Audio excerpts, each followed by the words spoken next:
Hola nois i noies, soc la Júlia Salàs de l'Institut del Teatre del Conservatori Professional de Dansa. Jo avui us vinc a parlar sobre el llenguatge no verbal. Comencem. Primer de tot us volia parlar sobre com et mous. Com et mous és molt important perquè l'altra gent pot percebre com estàs avui. Per exemple, si estàs nerviosa no pots començar a fer així, que sembla que t'estiguis pixant. I can pixo, I can pixo, I can... Tampoc pots començar a fer-te trenes.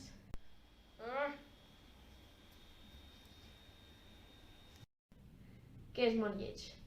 I tampoc pots estar amb aquesta pose.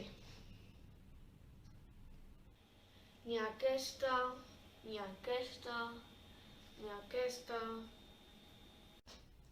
En segon lloc, us volia parlar sobre la vestimenta.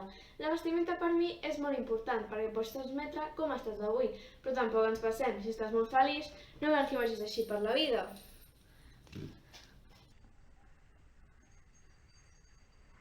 Però si estàs molt trist, tampoc cal que vagis així. Ton, ton, ton, ton... No, això és molt exagerat. L'altra gent pensarà que estàs tarada. En tercer lloc, us volia parlar sobre un entorn com els alumnes de l'Institut del Teatre. Per exemple, imagineu-vos que ens trobéssim a una persona i comencéssim a parlar amb ella, a tenir una conversa amb ella, i comencéssim a ballar ballet o contemporani davant seu mentre parléssim. Ei, hola, com estàs? Com et va la vida? Pues a mi em va molt bé. Seria molt estrany. Llavors, això també entra en com et mous, però ho hem de tenir molt en compte. En quart lloc, us volia donar un consell.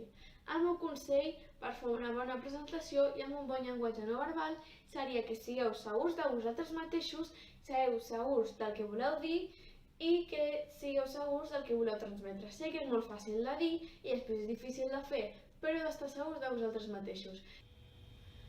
Parleu alt i clar, amb els moviments grans, no petits. Fins aquí estaria, espero que us hagi agradat i ho hagueu après. Adeu!